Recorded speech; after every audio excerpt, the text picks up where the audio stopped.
આકાશવાણી સમાચાર અનિલ પટેલ વાંચે છે. સૌપ્રથમ મુખ્ય સમાચાર. રાષ્ટ્રપતિ દ્રૌપદી મુર્મુ આજે રાષ્ટ્રપતિ ભવનમાં આયોજિત રાજ્યપાલોના 2 દિવસીય સંમેલનની અધ્યક્ષતા કરશે. સીબીઆઈએ નીટ યુજી પ્રશ્નપત્ર ગેરરીતિ કેસમાં 13 આરોપી સામે આરોપનામું દાખલ કર્યું.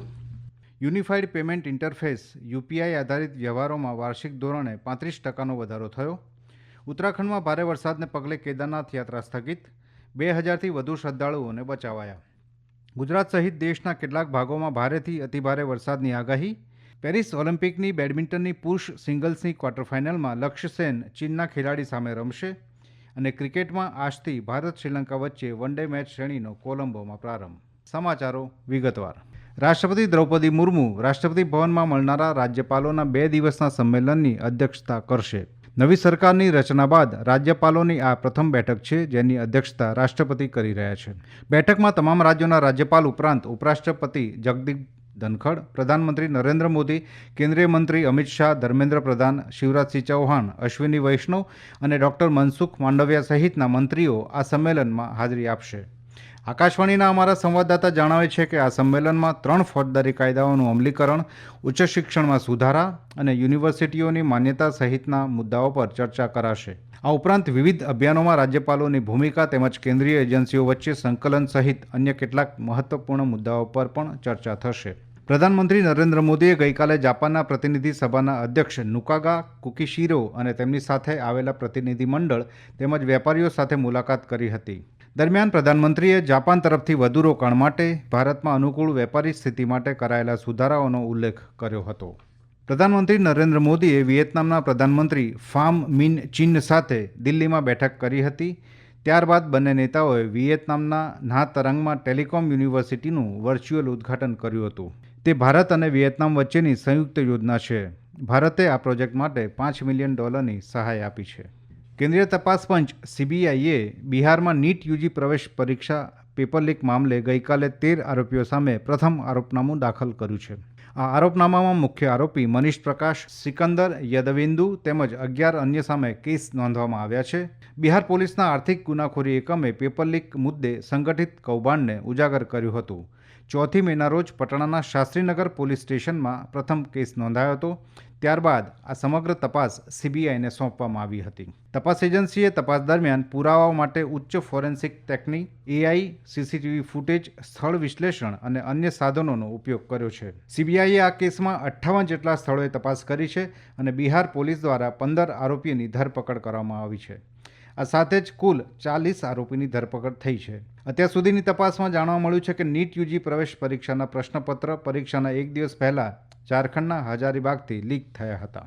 યુનિફાઈડ પેમેન્ટ ઇન્ટરફેસ યુપીઆઈ આધારિત વ્યવહારો જુલાઈ મહિનામાં વધીને 20.64 લાખ કરોડ રૂપિયા સુધી પહોંચી ગયા છે. National payments corporation of India એનપીસીઆઈએ ગઈકાલે આ અંગે અહેવાલ જાહેર કર્યો છે, જેમાં કહેવાયું છે કે યુપીઆઈ ટ્રાન્ઝેક્શનમાં વાર્ષિક ધોરણે 35% વધારો થયો છે. જુલાઈ મહિનામાં કુલ યુપીઆઈ ટ્રાન્ઝેક્શનની સંખ્યા પ્રતિમાસ લગભગ 4% વધીને 14.44 અબજ થઈ છે, જ્યારે સરેરાશ દૈનિક ટ્રાન્ઝેક્શનની સંખ્યા 46.6 કરોડની આસપાસ છે. યુપીઆઈ પર રૂપે ક્રેડિટ કાર્ડ અને વિદેશમાં તેના લોન્ચિંગને કારણે યુપીઆઈમાં પ્રતિમાસ 60 લાખ નવા વપરાશકર્તાઓનો વધારો થઈ રહ્યો છે. જુલાઈ મહિનામાં ચીજવસ્તુ અને સેવા કર જીએસટીની આવક 10.3% વધીને 1,82,000 કરોડ રૂપિયા થઈ છે, જે અત્યાર સુધીની ત્રીજી સૌથી વધુ આવક છે. નાણાં મંત્રાલય દ્વારા પ્રસિદ્ધ વિગતો પ્રમાણે રિફંડને બાદ કર્યા બાદ ચોખ્ખી જીએસટી વસૂલાત આશરે 1,60,000 કરોડ રૂપિયા હતી, જે 14.4%ની વૃદ્ધિ સૂચવે છે. આ સમાચાર આપ આકાશવાણી પરથી સાંભળી રહ્યા છો. આ સમાચાર આપ અમારી YouTube channel AIR news Gujarat પર પણ સાંભળી શકશો. વધુ સમાચાર માટે આપ અમારા ટ્વિટર હેન્ડલ AIR_news_ABADને ફોલો કરી શકો છો. ઉત્તરાખંડના ટિહરી અને રુદ્રપ્રયાગ જિલ્લામાં મુશળધાર વરસાદને કારણે કેદારનાથ યાત્રા સ્થગિત કરવામાં આવી છે. દરમિયાન એસડીઆરએફ, એનડીઆરએફ, ડીડીઆરએફ, પોલીસ અને જિલ્લા વહીવટી તંત્રની ટુકડીઓએ મળીને અત્યાર સુધીમાં 2000 લોકોને બચાવ્યા છે, જેમાં 425 લોકોને ભીમબાલી, રામબાડા અને લિંચોલીમાંથી એરલિફ્ટ કરવામાં આવ્યા હતા, જ્યારે 1100 જેટલા લોકોને સોનપ્રયાગ અને ભીમબાલી વચ્ચેથી સલામત રીતે બહાર કાઢવામાં આવ્યા હતા. વાયુદળ દ્વારા બચાવ કામગીરીમાં ચિનુક અને MI-17 હેલિકોપ્ટર તેમજ 3 જેટલી ATF ટેન્ક જોડવામાં આવી છે. ઉત્તરાખંડના મુખ્યમંત્રી પુષ્કરસિંહ ધામીએ અસરગ્રસ્ત વિસ્તારોનું હવાઈ નિરીક્ષણ કર્યું હતું તેમજ રાહત શિબિરોમાં વ્યવસ્થાઓનું પણ નિરીક્ષણ કર્યું હતું. દરમિયાન હવામાન વિભાગે રાજ્યમાં 48 કલાકમાં ભારે વરસાદની આગાહી કરી છે. ઉલ્લેખનીય છે કે ઉત્તરાખંડમાં વિવિધ જિલ્લાઓમાં વરસાદ અને ભૂસ્ખલનને કારણે વિવિધ ઘટનાઓમાં 11 લોકોના મૃત્યુ થયા છે અને 8 લોકોને ગંભીર રીતે ઈજા થઈ છે. પ્રધાનમંત્રી નરેન્દ્ર મોદીએ ઉત્તરાખંડ આફતની સ્થિતિ પર નજર બનાવી રાખી છે. પ્રધાનમંત્રી કાર્યાલય આ વિશે પળપળની માહિતી મેળવી રહ્યું છે.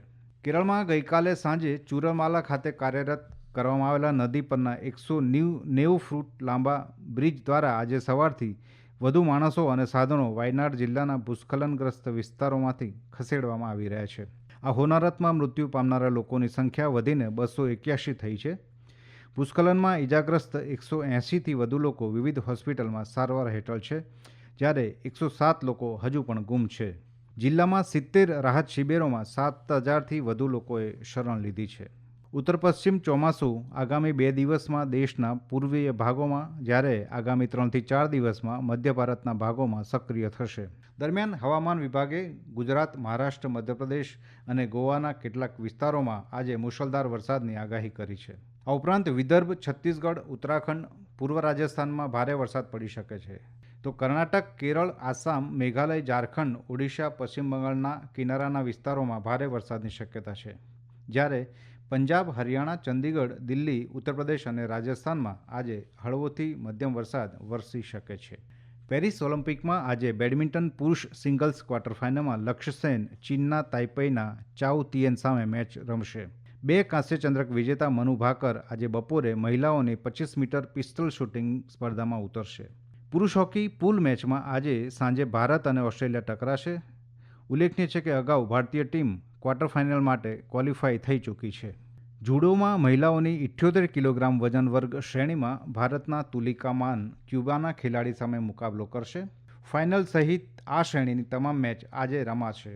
તીરંદાજી મિક્સ ટીમ સ્પર્ધામાં ભારતના ધીરજ બોમદેવરા અને અંકિતા ભક્તની જોડી ઇન્ડોનેશિયાની ટીમ સામે રમશે. તો પારુલ ચૌધરી એથ્લેટિક્સમાં મહિલાઓના 5000 મીટર ક્વોલિફિકેશન રાઉન્ડમાં અને તેજેન્દ્રપાલ સિંહ તૂર પુરુષોના શોર્ટપુટ ક્વોલિફિકેશન રાઉન્ડમાં મેદાનમાં ઉતરશે. ભારતીય ગોલ્ફર ગગનજીત ભુલ્લર અને શુભાંકર શર્મા તેમજ સ્વિમર નેથરા કુમાનન તથા વિષ્ણુ સર્વાનંદ પણ આજે પોતાની મેચો રમશે. ભારત અને શ્રીલંકા વચ્ચે 3 દિવસની ક્રિકેટ શ્રેણીનો આજથી પ્રારંભ થઈ રહ્યો છે. આ મેચ ભારતીય સમય અનુસાર બપોરે 2:30 વાગે શરૂ થશે. રોહિત શર્મા અને વિરાટ કોહલી આ શ્રેણીમાં રમશે. આ અગાઉ ભારતે શ્રીલંકા સામે T20 મેચની શ્રેણીમાં 3-0થી જીત મેળવી હતી. ભારતીય શૂટર સ્વપ્નિલ કુસાલેએ પુરુષો માટેની 50 મીટર રાઇફલ 3 પોઝિશનની અંતિમ મેચ 195 અંક સાથે ગઈકાલે જીતીને ભારત માટે ત્રીજો કાંસ્ય ચંદ્રક મેળવ્યો હતો. કુસાલેના ઉત્કૃષ્ટ દેખાવ બદલ મધ્ય રેલવે દ્વારા તેમને પ્રમોશન આપવામાં આવ્યું છે. અંતમાં મુખ્ય સમાચાર ફરી એકવાર. રાષ્ટ્રપતિ દ્રૌપદી મુર્મુ આજે રાષ્ટ્રપતિ ભવનમાં આયોજિત રાજ્યપાલોના 2 દિવસના સંમેલનની અધ્યક્ષતા કરશે. સીબીઆઈએ નીટ યુજી પ્રશ્નપત્ર ગેરરીતિ કેસમાં 13 આરોપી સામે આરોપનામું દાખલ કર્યું. યુપીઆઈ આધારિત વ્યવહારોમાં વાર્ષિક ધોરણે 35% વધારો થયો. ઉત્તરાખંડમાં ભારે વરસાદને પગલે કેદારનાથ યાત્રા સ્થગિત, 2000થી વધુ શ્રદ્ધાળુઓને બચાવાયા. ગુજરાત સહિત દેશના કેટલાક ભાગોમાં ભારેથી અતિભારે વરસાદની આગાહી. પેરિસ ઓલિમ્પિકની બેડમિન્ટનની પુરુષ સિંગલ્સની ક્વાર્ટર ફાઇનલમાં લક્ષ્ય સેન ચીનના ખેલાડી સામે રમશે અને ક્રિકેટમાં આજથી ભારત શ્રીલંકા વચ્ચે વન ડે મેચ શ્રેણીનો કોલંબોમાં પ્રારંભ. આકાશવાણી પરથી સમાચાર પૂરા થયા.